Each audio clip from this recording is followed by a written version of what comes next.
अरे बहन जी, मुन्नी के पापा ने इतनी मेहनत से दुकान जमाई थी और दुकान का मालिक करे कि दुकान खाली कर दो। अब जमी जमाई दुकान है, ऐसे कैसे खाली कर दे? अरे तू न बोल दो ना किराया बढ़ाने को। हर पैतरा अपना के देख लिया बहन जी, पर वो मान ही नहीं रहा। और फिर कोई दुकान भी तो मिले अच्छी लोकेशन पे। सब ठीक हो जाएगा, टेंशन ना ले। अच्छा जी, चलती हूँ।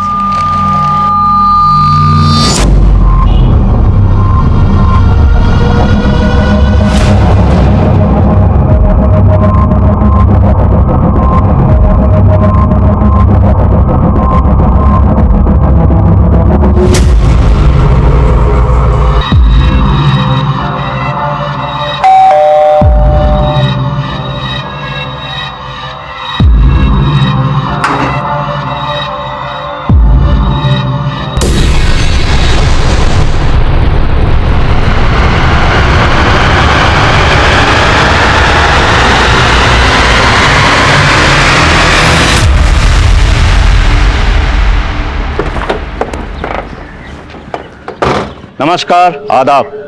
मैं inspector Adil Khan, crime petrol Dastak में आपका स्वागत करता हूं। माना पुलिस 24 घंटे आपकी सुरक्षा में तैनात रहती है, पर हम हर पल आपके साथ नहीं होते, इसलिए आप कितने सुरक्षित हैं ये कुछ हद तक आप पर भी डिपेंड करता है। रोजमर्रा की जिंदगी में अपने सुख दुख, खुशियां या गम दूसरों के साथ बांटते वक्त हमें कभी इस बात का एहसास नहीं होता क्योंकि कैसे इनका इस्तेमाल हमारे खिलाफ कर सकता है। आज इस केस को दिखाने का मकसद यही है कि इस अनजान दस्तक से कैसे आप खुद को, अपने परिवार को, अपने आसपास के लोगों को जुर्म से बचा सकते हैं।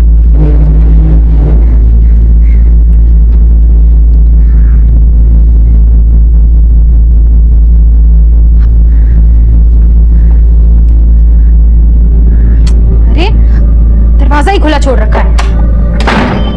कितनी बार बोला इन बच्चों को दरवाजा बंद करके रखो, सुनते ही नहीं है। मस्ती कर रहे होंगे कहीं। कहाँ हो दोनों? पृथक,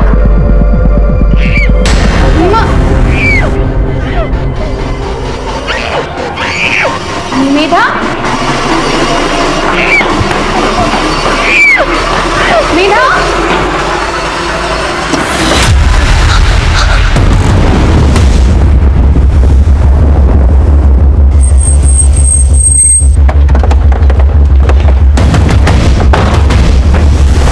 बेटा, बेटा कौन था वो? बेटा तू कुछ बोल क्यों नहीं रही? सर ऊपर।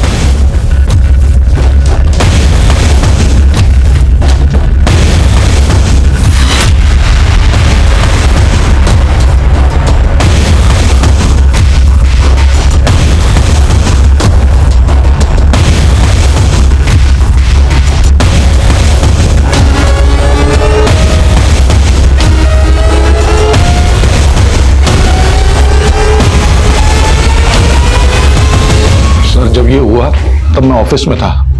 मेरे बेटे ने फोन करके मुझे बताया। बेटा, आपने पापा को फोन किया था?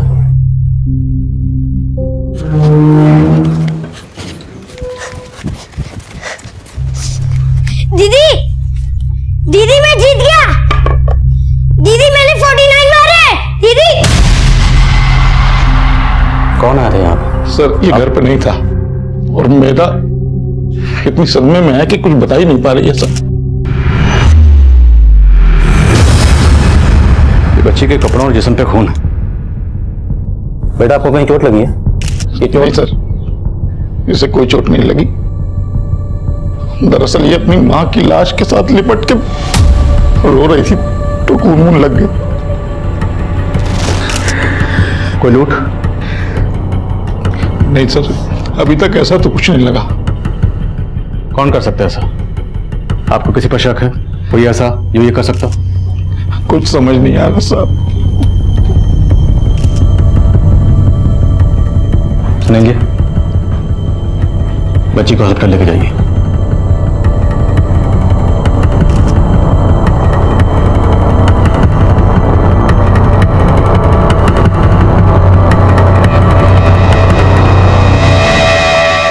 काफी ब्रूटल मर्डर है सर।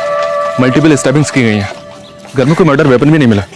सर आसपास रहने वाले लोगों से पूछताछ की, किसी ने घर में किसी को आते जाते हुए नहीं देखा और ना ही किसी ने घर से चीखने चिल्लाने की कोई आवाजें सुनी। कितना ब्रूटल मर्डर हुआ है। किसी ने कुछ नहीं देखा, कुछ नहीं सुना। कहीं ऐसा तो नहीं कोई कुछ छुपा रहा है? सर घर के बाहर कोई सीसीटीवी भी नहीं है। घर में कोई लूट भी नहीं हुई, तो शायद दुश्मनी का एंगल हो। मियाँ बीवी के बीच के रिश्तों के बारे में पता करो और जितने सबूत मिले सब इकट्ठा करो। मैं हॉस्पिटल में जाकर बच्ची से मिलता हूँ। इस केस में बच्ची का बयान बहुत जरूरी है, शायद उसे कुछ याद आ जाए।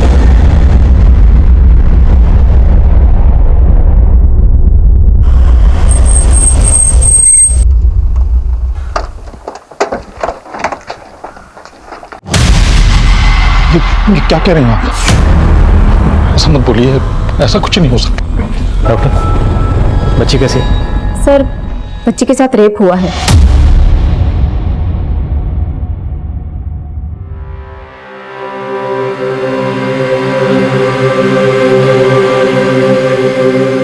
मैं समझ सकता हूँ इस वक्त आपके दिल पर क्या गुजर रही है, लेकिन मुजरिम तक जल्द से जल्द पहुंचने के लिए हमारा बच्ची से बात करना बहुत जरूरी था, और बच्ची अभी बात करने की हालत में है नहीं। तो आप बताइए, जहन पर जोर डालिए, क्या कोई ऐसा था जिसकी आपकी बीवी या बच्ची पर बुरी नजर थी? नहीं, ऐसा तो कभी महसूस ही नहीं हुआ कि ऐसा कुछ हो जाएगा। कुछ समझ में नहीं आ रहा सर।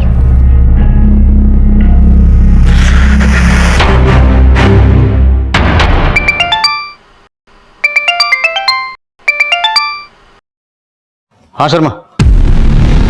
सर रतन गैस एजेंसी की यूनिफॉर्म की एक शर्ट मिली है जिसपे खून लगा हुआ है। रतन गैस एजेंसी? जी हाँ सर, और ये खून काफी ताजा लगता है। शर्मा, उस कपड़े पर जो खून लगा है उसे बच्ची की मां नेहा के खून से मैच करवाओ। और एक बात, बच्ची के साथ रेप हुआ तो हो सकता है कि शायद बच्ची की मां नेहा के साथ भी रेप हुआ। देखते हैं पोस्टमार्टम रिपोर्ट क्या कहती है। Okay sir. सुनिए जी, क्या आपकी जान पहचान का कोई रतन गैस एजेंसी में काम करता है? रतन गैस एजेंसी? जी। नहीं सर, कोई पहचान वाला तो कोई नहीं। क्या बात है सर? आपके घर के पास एक कपड़ा मिला है रतन गैस एजेंसी का, जिस पर खून लगा हुआ। सर जान पहचान का तो कोई नहीं है, लेकिन सिलेंडर वहीं से आता है हमारा। आज सुबह ही नाश्ते पे हम लोग बैठे थे तो पृथक ने। ये क्या? ब्रेड? मम्मी, मैंने आपको आलू के पराठे बनाने के लिए बोले थे और आपने ब्रेड बटर दे दिया। अब मैं नहीं खाऊंगा। अभी यही खाना पड़ेगा क्योंकि गैस खत्म हो गई। हीरो, गैस खत्म हो गई? अरे दोनों सिलेंडर खत्म हो गए क्या? मैंने आपसे कहा था ना गैस बुक करवा दीजिए, आप फिर भूल गए। अरे लेकिन मैंने तो करवा दिया था ना। अरे पर आई तो नहीं ना। कहीं ऐसा तो नहीं सर कि डिलीवरी देने वाले ने।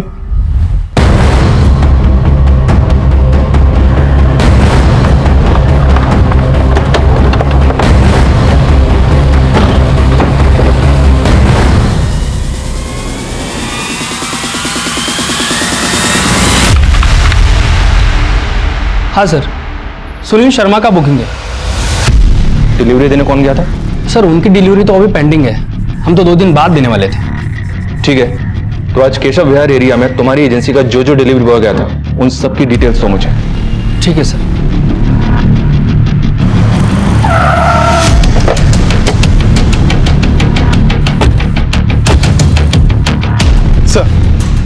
सर शर्ट पे मिला ब्लड मेधा की मां के ब्लड से मैच करता है और हमने रतन गैस एजेंसी में काम करने वाले उन चारों लड़कों को उठा लिया है जो उस दिन केशव विहार और उसके आसपास के एरिया में डिलीवरी करने गए थे। सर चारों अंदर लॉकअप में हैं। तुम चारों में से सुनील शर्मा के घर कौन कौन गया था?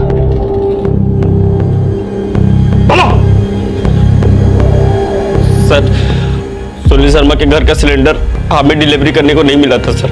डिलीवरी देने नहीं गए थे, वहां गए थे कांड करने। कौन गया था? तुम गए थे? नहीं सर, मैंने कुछ नहीं किया सर। इतना तो हमें पता है, गया तो तुम चारों में से कोई एक था, लेकिन एक दूसरे को बचाने की कोशिश करोगे तो चारों के चारों फंसोगे। सोच लो। सिंह, सब अपने दिमाग पर जोर डाल लें, लेकिन इनका दिमाग चल नहीं रहा। फिर अपना जोर दिखाओ इन्हें।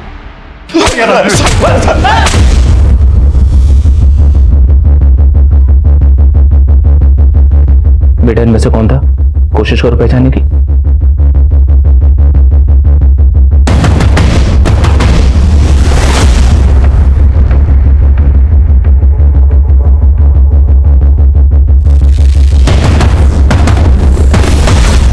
मेरा बेटा कौन था वो? बोलो बेटा। मेधा बहुत गहरे सदमे में थी। उन सिलेंडर डिलीवरी बॉयज में से उसने किसी को आइडेंटिफाई नहीं किया और उनमें से भी किसी ने गुनाह कबूल नहीं किया। उस वक्त हम अंदाजा लगा रहे थे कि मेधा के साथ साथ उसकी मां का भी रेप हुआ होगा, पर पोस्टमार्टम रिपोर्ट ने हमारी थ्योरी बदल दी। सर, पोस्टमार्टम रिपोर्ट के मुताबिक मेधा की मां का रेप नहीं हुआ, उसका मर्डर हुआ दिन में 3 बजे के आसपास, और ये फुटेज 2 बजे की है, जब ये बंदा मेधा के घर से थोड़ी दूर एक सीसीटीवी में कैप्चर हुआ। रिवाइंड करो।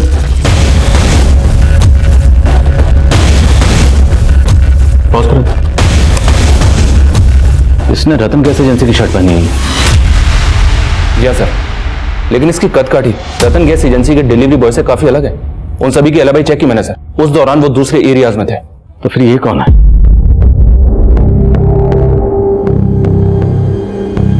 इसके जूते देखो, एकदम सफेद, साफ, neat and clean. Delivery boy के जूते कितने साफ। जी हाँ सर, और जूते काफी महंगे और ब्रांडेड भी लग रहे हैं। ऐसा भी तो हो सकता है सर, ये बंदा रतन गैस एजेंसी का हो ही नहीं, इसने पर्पसली उनका यूनिफॉर्म पहना मेधा के घर में घुसने के लिए। अगर ऐसा है तो ये जो भी है, ये जानता था कि मेधा के घर में सिलेंडर आने वाला है और इसी बहाने से उनके घर में घुसा होगा।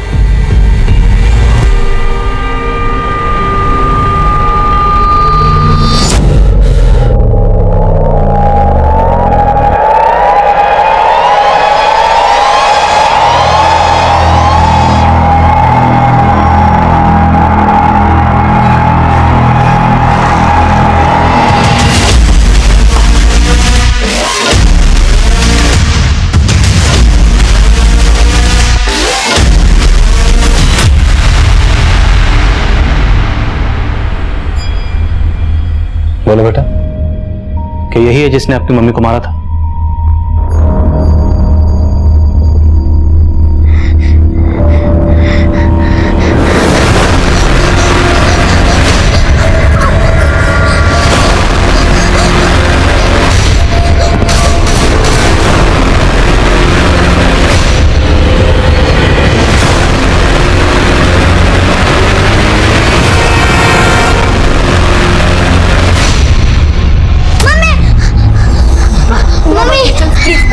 प्लीज आप लोग बाहर चले जाइए। Sister, injection. मम्मी रिलैक्स बेटा, कुछ नहीं हुआ, कुछ नहीं हुआ। रिलैक्स रिलैक्स, कुछ नहीं हुआ है।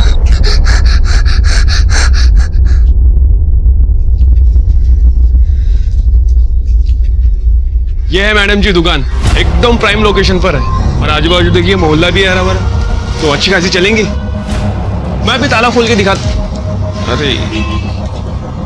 अरे भी चाबी भूल गया मैं। अब 2 मिनट रुकिए, मैं जल्दी से चाबी लेके आता हूँ। भैया थोड़ा जल्दी, बच्चे घर पर अकेले हैं। बस यूं गया और यूं आया, बस 2 मिनट।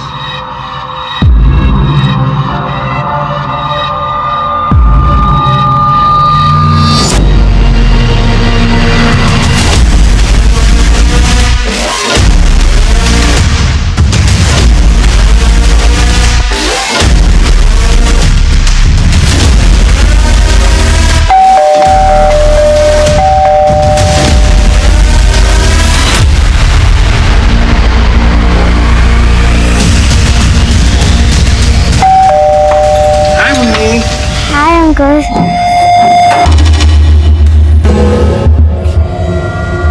मम्मी कहाँ है? अरे बेटा, मम्मी आपकी दुकान देखकर मार्केट चलेंगे, तो उन्होंने मुझसे कहा कि आपको उनके पास छोड़ दूं। चलो, मम्मी वेट कर रही है।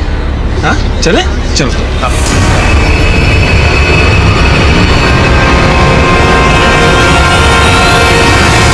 सर, इसे देखकर मेधा जिस तरह से घबराई, उससे यह तो साफ होता है कि मेधा का रेप और उसकी मां का मर्डर इसी ने किया है।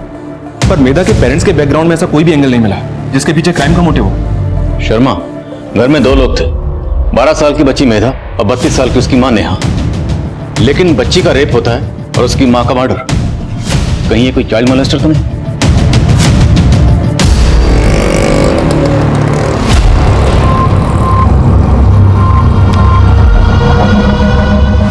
अंकल, आपने तो बोला था कि मम्मी ने मुझे मार्केट ना बुलाया, पर आप मुझे कहाँ लेकर चल रहे हो? अरे बस पहुंच ही गए बेटा, हम पास में ही हैं यहाँ पर। चलो चलो।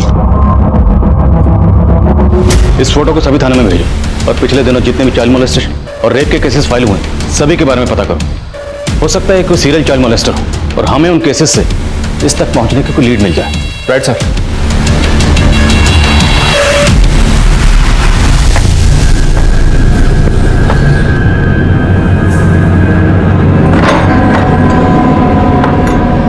मुन्नी,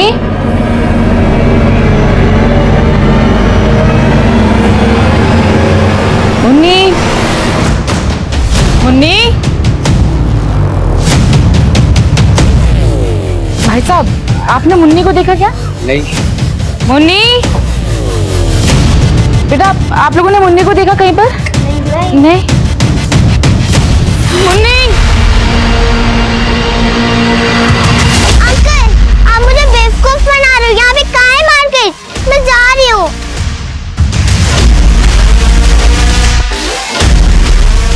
भाई साहब, आपने एक छोटे बच्चे को देखा क्या?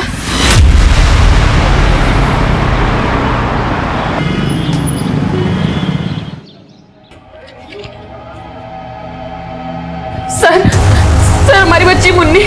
आराम से बताइए क्या हुआ? सर हमारी बेटी मुन्नी, सर वो कहीं मिल नहीं रही है सर।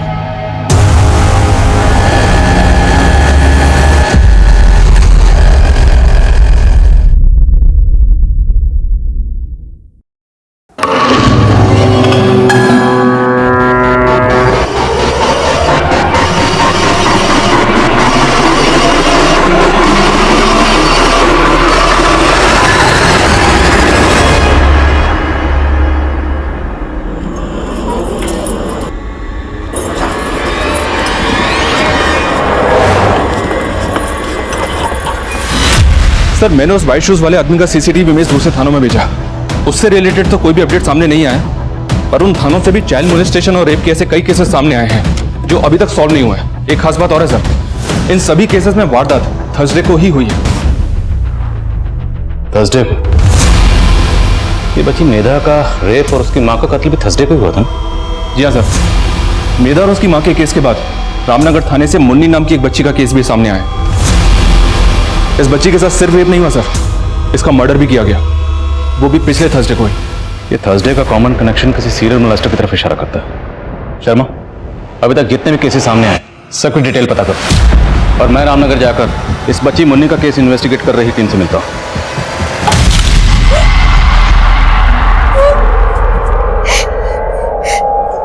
मेरे घर में मुझे क्यों बात रखा? छोड़ दो ना मुझे, छोड़ दो प्लीज।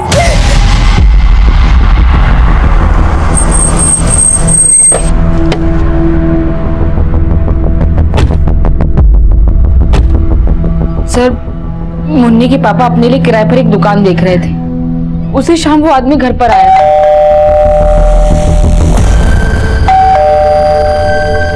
जी कहिए। उसने मुझे बोला कि मुन्नी के पापा ने उसको भेजा है और वो बिजी है तो मैं जाकर दुकान देख लूं। मुन्नी, बेटा मैं दुकान देखने के लिए जा रही हूँ, ठीक है? आप दरवाजा अच्छे से बंद कर लो, ठीक है? अभी आती हूँ।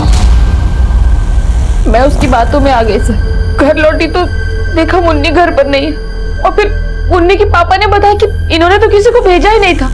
मुझे पक्का यकीन है सर कि उसी आदमी ने मेरी बच्ची के साथ।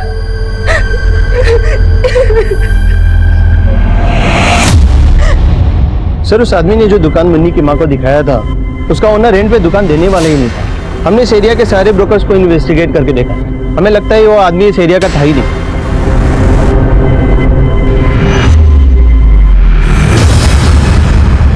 हाँ पापा, मैं ठीक हूँ। ऑफिस में है? नहीं पापा, आज छुट्टी की है। तबीयत तो ठीक है ना बेटा तेरी? हाँ पापा, मैं ठीक हूँ। मैं आपको बाद में फोन करती हूँ। ओके।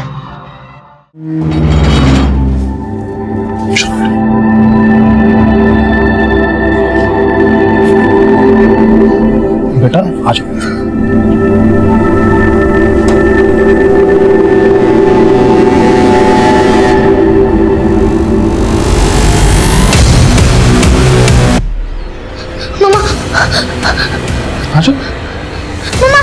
नहीं बेटा, नहीं बेटा, कुछ नहीं हुआ, सब ठीक है।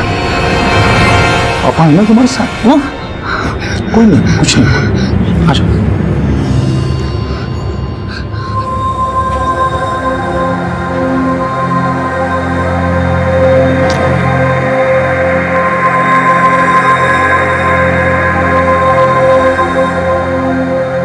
पृथक, मेधा, हम बाजार जा रहे हैं। मेधा, सिलेंडर वाला आए तो पहले हमें फोन करना, ऐसे ही दरवाजा मत खोलना। और पृथक, दीदी को घर पे अकेला छोड़ के अभी खेलने मत चले जाना, ठीक है? चलो अब अच्छे से पढ़ाई करो, हम अभी आते हैं।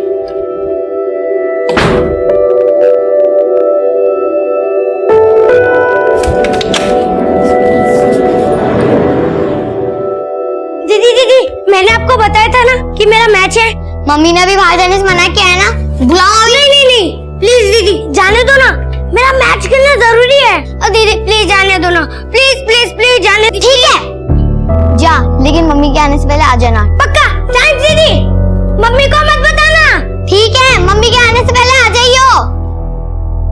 पथक, सब मेरी गलती है पापा, मुझे नहीं जाना चाहिए था ना पापा। I am sorry.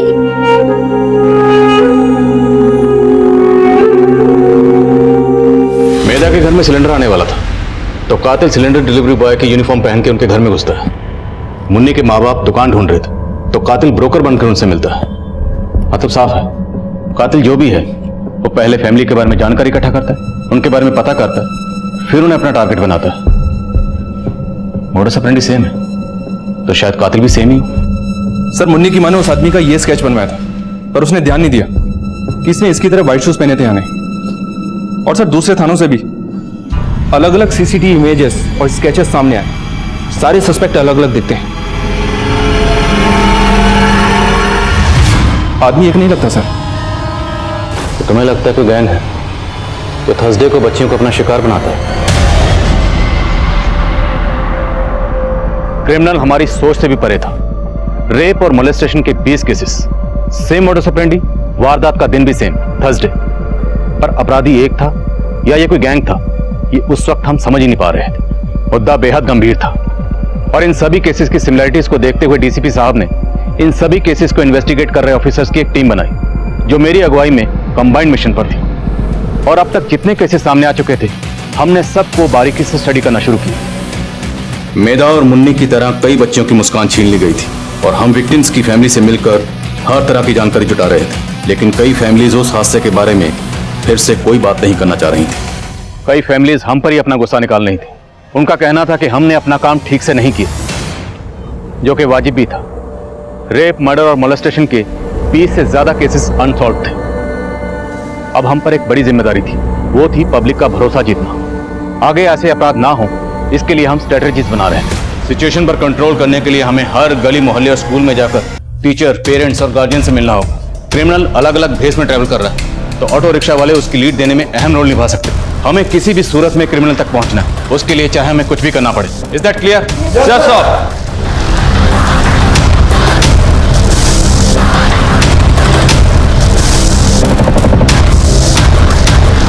क्रिमिनल से सजग और सतर्क रहने के लिए हमने 10,000 से ज्यादा पैम्फलेट्स दिल्ली और उसके आसपास के एरियाज में डिस्ट्रीब्यूट करवाए। हमारी टीम्स पर्सनली लोगों को मिलकर आगाह कर रही थी कि अगर वो कहीं भी कोई भी संदिग्ध गतिविधि देखें तो तुरंत हमें इतला करें। लेकिन इन सारी कोशिशों के बावजूद क्रिमिनल तक पहुंचने का हमें एक भी स्ट्रॉन्ग क्लू नहीं मिला और बच्चियां अब भी उस हैवान के साए से महफूज नहीं थी।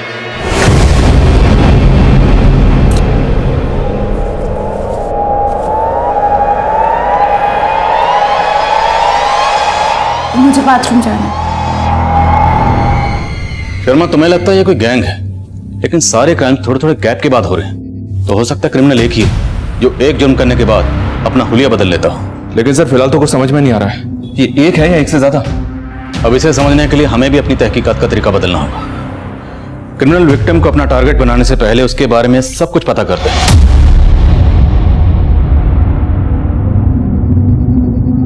उसके घर वालों के बारे में पता करता है। तो जाहिर सी बात है उस एरिया में जाता होगा, घूमता होगा, रेकी करता होगा। एक काम करते हैं, उस फुटेज को एक बार फिर से स्टडी करते हैं। किसी ना किसी फुटेज में कुछ ना कुछ तो ऐसा जरूर कैप्चर हुआ होगा जिससे हमें कुछ क्लू मिल सके। लेकिन सर, 20 केसेस हैं और इतना सारा फुटेज मुश्किल है, पर करना तो है। सीसीटीवी के साथ साथ हमें सभी एरियाज के डंप डाटा को स्टडी करना होगा। सारे क्राइम थर्सडे को होते हैं, तो क्रिमिनल एक है या गैंग है, जो भी है, लेकिन शायद थर्सडे को उनकी छुट्टी रहती है। तो पता करो ऐसी कौन कौन सी मार्केट्स हैं, ऐसे कौन कौन से ऑफिसेस हैं जो थर्सडे को बंद रहते हैं। हमें सारी कड़ियां जोड़नी है। अब हमारा सबसे पहला काम यही आइडेंटिफाई करना है कि वो एक है या अनेक।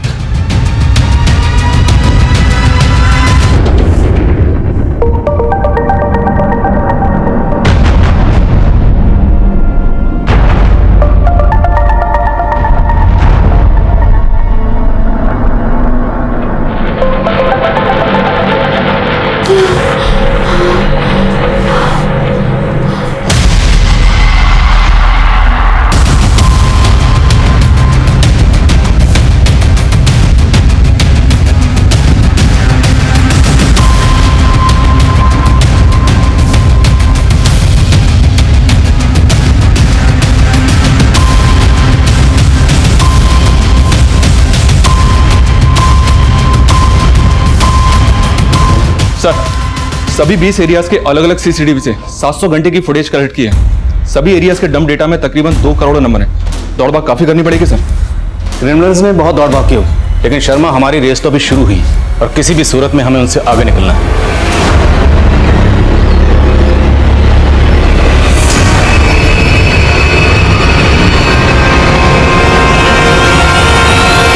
अलीशा पुत्र, यहाँ क्या कर रही है? तेरे पापा का फोन आया, चल जल्दी कर जल्दी। हेलो पापा, मैंने गिफ्ट भेजा था, मिला आपको? हाँ बेटा, मिला मुझे, और इसीलिए थैंक यू कहने के लिए मैंने तुम्हें फोन किया है। मुझे थैंक्स वैंक्स नहीं चाहिए, आप आ रहे हो ना मेरे बर्थडे पे? हाँ बेटा, मैं आ रहा हूँ। दादी, पापा मेरे बर्थडे पे आ रहे हैं। ये क्या बात है अलीशा, अलीशा के पापा बर्थडे पे आ रहे हैं? हाँ। थोड़ा बात कराओ। सत श्री अकाल वीर जी। सत श्री अकाल। अरे इस बार आ रहे हैं कि तुझे तो पता है कितना बिजी हूँ मैं यहाँ पर, और तुम और बेबी हो ना वहाँ अलीशा का ख्याल रखने के लिए। हाँ हाँ वीर जी, हम सब संभाल लेंगे। लो, बात करोगी? हाँ। हेलो पापा, bye, I love you. I love you बेटा। चल पुत्र, अपना ख्याल रखना, ठीक है? हाँ बेबी, आप भी अपना ख्याल रखना, ठीक है?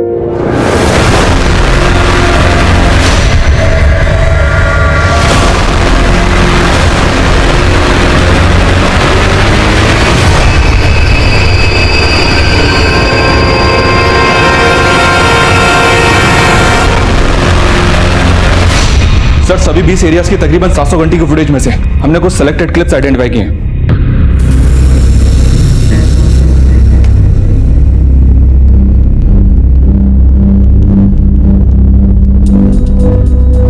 माना इन सारे क्लिप्स में क्रिमिनल का हुलिया अलग अलग है, लेकिन एक चीज कॉमन है, इसकी चाल।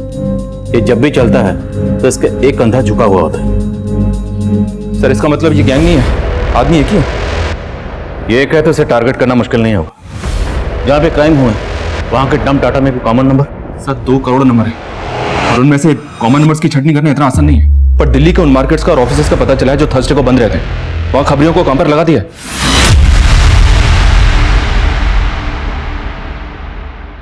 अलीशा पुत्र, क्या हो गया पुत्र? हाँ? क्या? अरे, बोल तो सही, क्या क्या हो गया?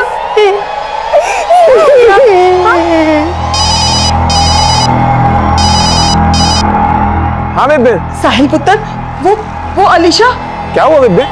पुत्र, मैं बाजार गई थी और बाजार से जब वापस आई तो बस अलीशा रोई जा रही है, कुछ बोल ही नहीं रही, कुछ बता ही नहीं रही है।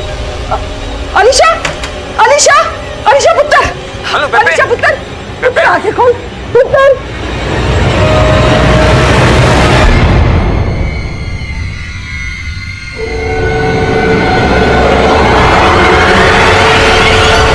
डॉक्टर साहब, क्या हुआ अलीशा को?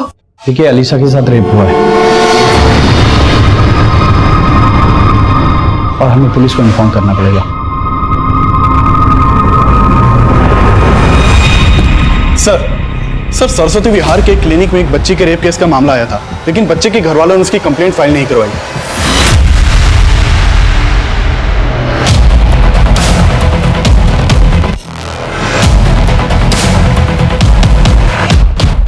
सर, उस बच्ची का नाम अलीशा था, उसी के साथ रेप हुआ था।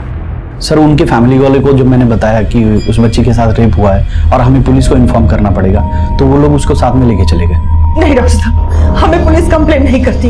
मेरी बात समझ मैं आपके सामने हाथ जोड़ती हूँ। अगर ये बात घर से बाहर गई तो हम कहीं मुंह दिखाने के लायक नहीं बचेंगे। कहाँ रहती है फैमिली? सर, मैं उनकी डिटेल्स तो नहीं ले पाया, लेकिन सर मैंने जब ये न्यूज़पेपर में मोलेस्टेशन का केस देखा तो मुझे लगा कि उस दिन ही आप लोगों को इन्फॉर्म कर देना चाहिए था। कब की बात है? सर, 2 दिन पहले। 2 दिन पहले भी थर्सडे था, तो शायद ये वही क्रिमिनल है। ये क्राइम पे क्राइम किया जा रहा है और हम अब तक उस तक पहुंचने में नाकाम हैं। शर्मा, इस क्लिनिक के सीसीटीवी का फुटेज निकलो। वो फैमिली इसमें जरूर कैप्चर हुई होगी। पता लगाओ कि वो फैमिली कहाँ रहती है और उनकी बच्ची का रेप कहाँ हुआ था। हमारे इस फैमिली से मिलना बहुत जरूरी है, क्योंकि हो सकता है इस फैमिली के जरिए हमें उस क्रिमिनल तक पहुंचने को लीड मिले। Right sir. वीर जी, मैंने बेबे को कहा था कि पुलिस को इन्फॉर्म करने में कोई बुराई नहीं है, लेकिन बेबे ने तो मेरी सुनी ही नहीं। अरे तुम लोगों का दिमाग खराब हो गया क्या? फोन दो। गौतम पुत्र, तू अलीशा की बिल्कुल फिक्र मत कर। अरे कैसे फिक्र ना करूं माँ, ये छोटी मोटी बात नहीं है। हमने पुलिस में इसलिए इन्फॉर्म नहीं किया क्योंकि लोगों को अगर पता चल जाएगा तो हमारी अलीशा का जीना हराम हो जाएगा। मुंह पे तो हमदर्दी करेंगे और पीठ पीछे हमारे बच्चे के ऊपर क्या बीतेगी ये कोई नहीं समझेगा, कोई नहीं समझेगा पुत्र। सर यही वो बच्ची है जिसकी कंप्लेंट दर्ज नहीं करवाई गई। क्लिनिक के आसपास के एरिया में पता किया लेकिन पता नहीं चला कि इस बच्ची की फैमिली रहती कहाँ है। टम टाटा का क्या स्टेटस है? सर बहुत ज्यादा है, टाइम लग रहा है। शर्मा, टाइम नहीं है हमारे पास। अगले हफ्ते फिर थर्सडे आएगा, फिर किसी बच्ची के साथ वारदात होगी। हमें इस वारदात को रोकना है। हम पूरी कोशिश कर रहे हैं सर। शर्मा, हमारी कोशिश कोई नहीं देखेगा, लोगों को रिजल्ट चाहिए। अब मैं कोई चांस नहीं ले सकता। अब मुझे ये क्रिमिनल किसी भी सूरत में अपने लॉकअप में चाहिए।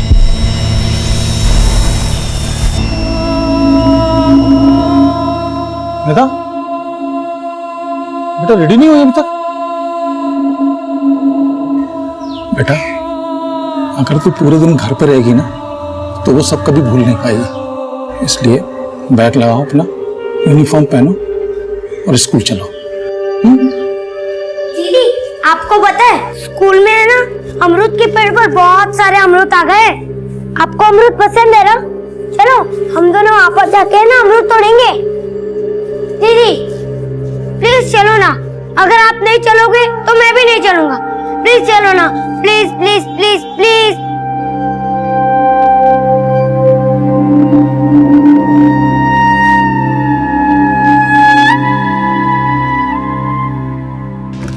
सर उस फैमिली का पता चल गया है जिन्होंने पुलिस कंप्लेंट फाइल नहीं की थी।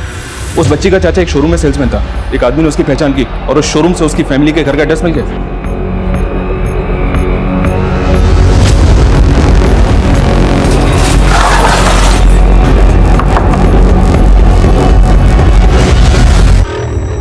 अलीशा यहीं रहती? साहब हमने कहा ना हमें कोई केस वेस नहीं करना है। देखिए, आपकी बच्ची के साथ जो भी हुआ हमें पता है वो कितना सीरियस मैटर है, लेकिन जिसने भी ये किया है उसे उसके किए की सजा तो मिलनी ही चाहिए। और हम आपका कंसर्न समझते हैं, इसलिए हम वादा करते हैं हम इस मैटर को पब्लिक नहीं करेंगे। प्लीज हमारी मदद कीजिए। लेकिन आप लोग अलीशा से तरह तरह के सवाल करेंगे और वो बच्ची फिर से वो सब याद करके परेशान हो जाएगी। देखिए साहब, हम आप लोगों के सामने हाथ जोड़ते हैं, चले जाइए आप लोग यहाँ से, चले जाइए।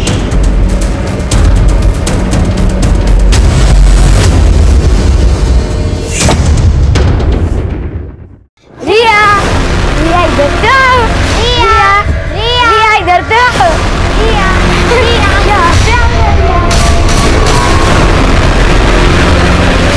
अम्मी आज थर्सडे तो मैं जल्दी नहीं आ पाऊंगा। जी ये अम्मी है कुछ मसला थर्सडे का, मैं बताऊंगा बाद में आपको। अल्लाह हाफिज। अरे गुप्ता, जब भी थर्सडे आता है ऐसा लगता है ये टेढ़ी चाल वाला फिर से मात ना दे दे हमको। अरे यार, मैं तो सबसे ज्यादा भरा हूँ। 700 घंटे की सीसीटीवी फुटेज और ये 2 करोड़ फोन नंबर्स का डंप डेटा। इसने जितनी हमारी रेल बनाई है ना, उससे ज्यादा उसकी रेल बनाएंगे। बस एक बार हाथ आ जाने दो। सर फाइनली डंप डेटा से हमें वो नंबर मिला है जो शायद इसका हो सकता है। जो नंबर सामने आया वो उन 4 एरियाज में कॉमन था जो उन बच्चियों के साथ रेप हुआ। वो नंबर फेक आईडी से लिया गया था और उस वक्त बंद था। तफ्तीश के बाद पता चला कि वो नंबर ज्यादातर संत नगर एरिया में एक्टिव रहता था, तो हमने सोचा क्रिमिनल संत नगर एरिया का हो। हमारी एक टीम संत नगर एरिया में तैनात होगी। 50 से ज्यादा पुलिस वाले अलग अलग भेस में संत नगर की गलियों में आम लोगों के बीच फैले हुए। हमने एक मैसेज ग्रुप भी बना रखा, लेकिन लगातार 10 दिन उस एरिया को स्कैन करने के बाद भी हमारे हाथ कुछ नहीं लगा।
रिया?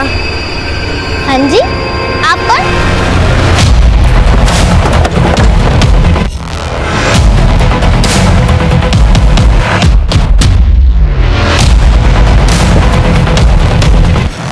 इनके मुंह की पट्टी और हाथ खोलो जल्दी।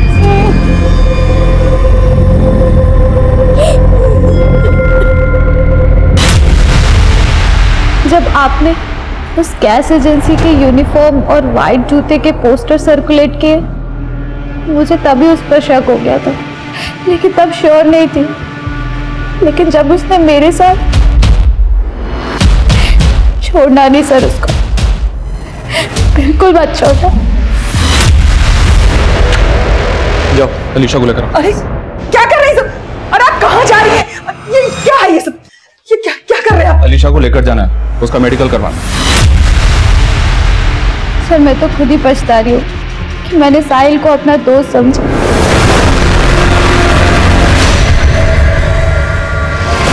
रिया?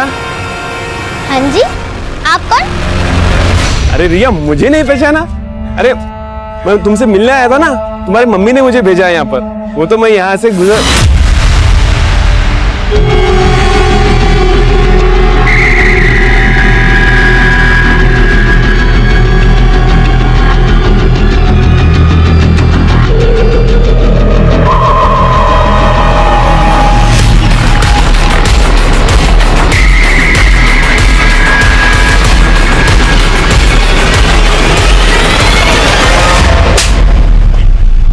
जिस शोरूम में तू काम करता था वो थर्सडे को बंद रहता है, और ये सारे कांड थर्सडे को ही हुए। छोटी छोटी बच्चियों के साथ खुद की भतीजी को भी नहीं छोड़ा तूने। आज मैं पापा को बोलूंगी मेरे बर्थडे के दिन तेरे दोस्त लेके आए, तो मेरे पास दो हो जाएंगे, ठीक है? तेरी फ्रॉक भी चेंज करनी है आज मुझे। बेबी कहाँ गई बेटा? वो तो मार्केट गई है। ठीक है ना, आज तुझे मैं न्यू फ्रॉक पहनाऊंगी।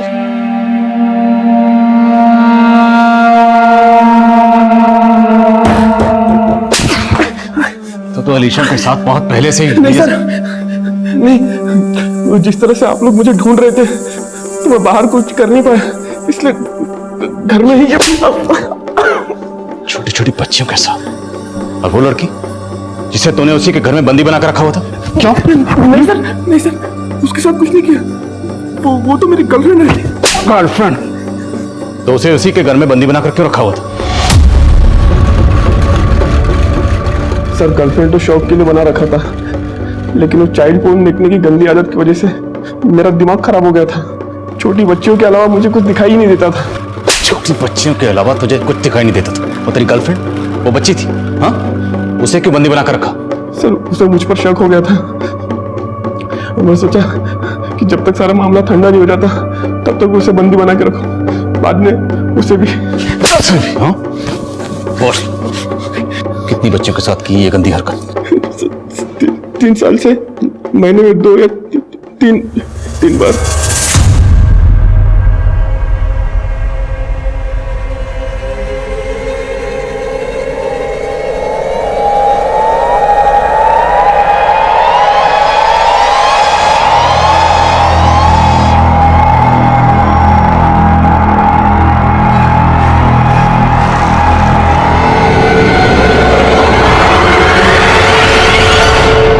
इसकी इतनी धुलाई करो कि इसकी चीखें मेरे कैबिन तक सुनाई देनी चाहिए।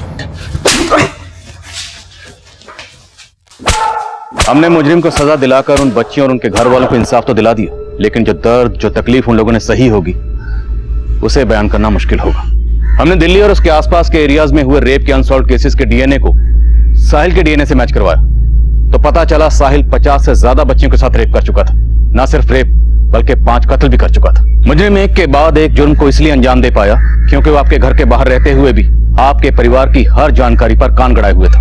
वो रोजाना आपके आसपास रहकर इस जुर्म की दस्तक दे रहा था, लेकिन ना तो किसी को यह दस्तक दिखाई दी ना सुनाई दी, और इसलिए जुर्म होते रहे। और हैरानी की बात यह थी कि साहिल जो कर रहा था उसकी भनक उसकी मां को भी थी, लेकिन उसने भी कभी इस दस्तक की तरफ गौर ही नहीं की, जिसका नतीजा ये निकला कि खुद उसकी भतीजी अलीशा भी उसकी हैवानियत का शिकार हो गई। कहते हैं कि अगर जिस्म के किसी हिस्से में जहर भर जाए और इलाज नामुमकिन हो, तो इससे पहले कि वो जहर पूरे जिस्म में फैले और सवाल जिंदगी और मौत का बने, तो जिस्म के उस हिस्से को बचाकर नहीं बल्कि काट कर अलग कर देना ही बेहतर होगा। अब मैं इंस्पेक्टर आदिल खान आपसे इजाजत लेता हूं, फिर मिलेंगे एक नए केस के साथ। तब तक देखते रहिए क्राइम पेट्रोल दस्तक। मकसद बताना नहीं, बचाना है।